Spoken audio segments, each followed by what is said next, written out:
What's up, witches? This is Eisen. In today's video, I am dressed like Anne Frank. This is really the best I've done. The 1950s type of shirt, layered with a sweater I got today, and this thing I found in the basement. And of course, a headband. The black lipstick is because I headcanoned her to turn out to be goth at some point in her life, because she was such a deep thinker and so far ahead for her age. But, of course, we'll never know what it was like for someone else her age, as nobody else wrote diaries back then, to my knowledge. Today's video is how Anne Frank survived isolation.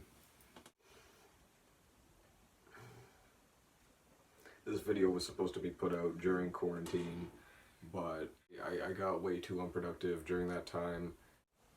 Alright, the documents start with our good homie Anne Frank surviving isolation with.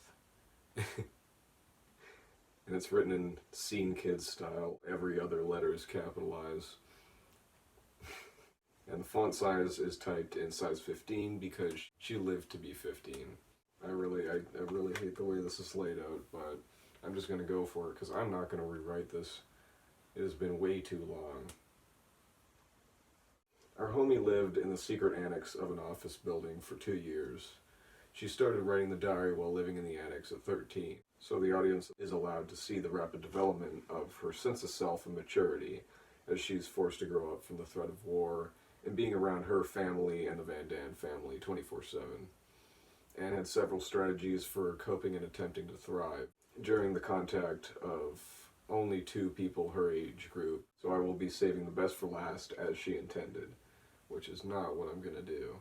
That is stupid. For the most part, it's written chronologically. As I read through the book, I continued to take things down. Here are a few quick remedies for isolation. 1.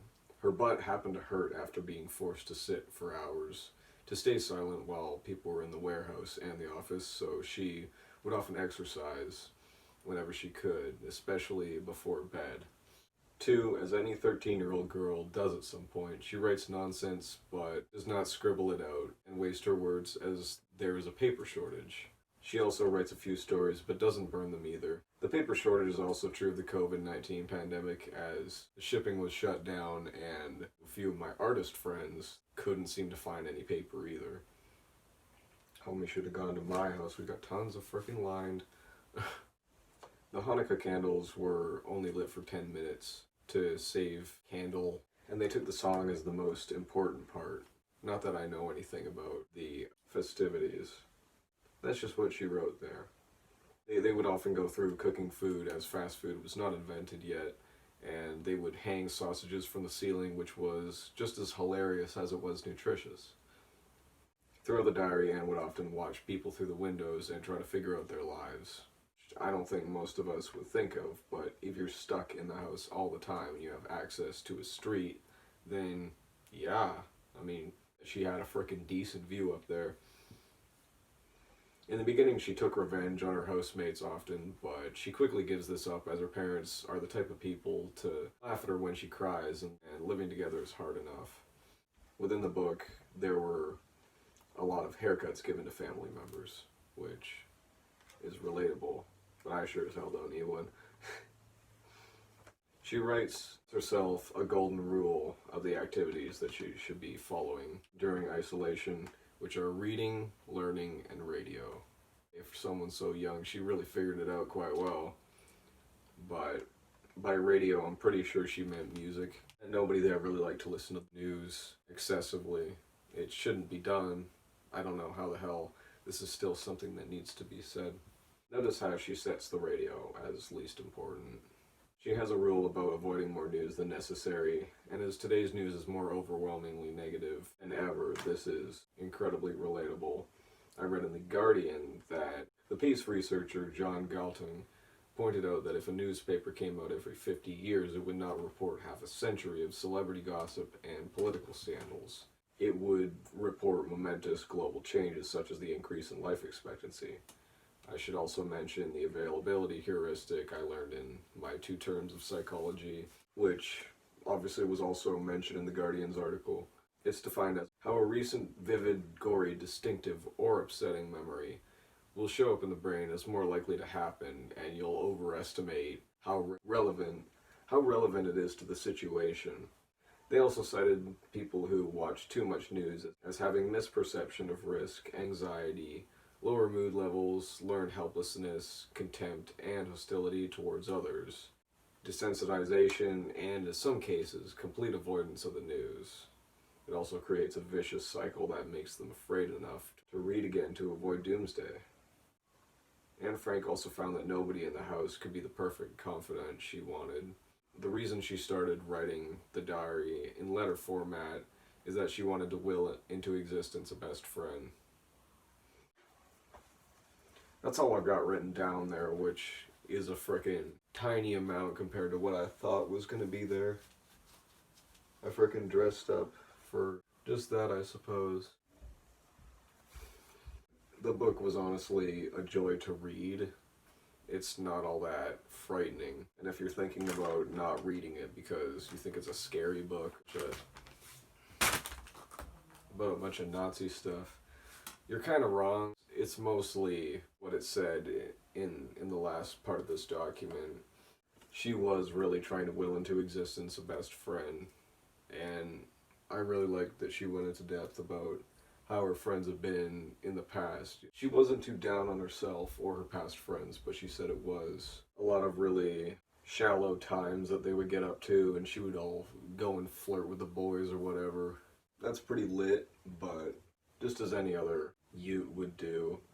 And she got locked up in isolation when she was 13, and she was there for 2 years.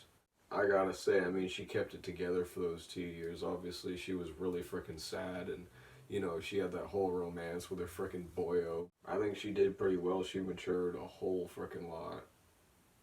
And honestly, when I was reading that book, it was like I was her freaking homie, you know? Because I was reading this with my own privilege going on, because my parents aren't going to lock me up. They're not like that. They're not freaking ridiculous. They're not, you know, Nazis or whatever. But I'm a freaking adult, so even if they wanted to, I just leave and go somewhere the frick else. But it was nice to hear a story from somebody who was not only old-timey, but had to be in isolation. You know, she couldn't make a damn noise, and I would have hated that dog. Obviously, we all would have. It was pretty freaking sad, but I mean, the book was honestly really nice. And I liked that her dad kept in the bit of dysfunction going on with her mom. He kept in freaking everything this chick wanted to freaking bare her soul about. I mean, I'm not really sure if she wanted all those details out. I can't really remember what she said at the end, because she did spill her guts a whole freaking lot. She didn't have anybody to talk to except her man.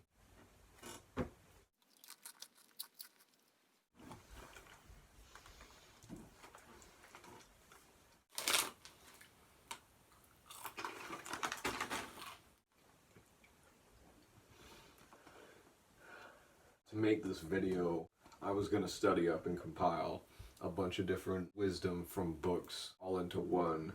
And I had just read the book Hatchet. I was thinking that was going to give me a bunch of freaking tips about how to survive isolation, because the dude in the story's 13. So you'd figure he wouldn't handle it all that well, being completely away from his family and all his homies and whatnot.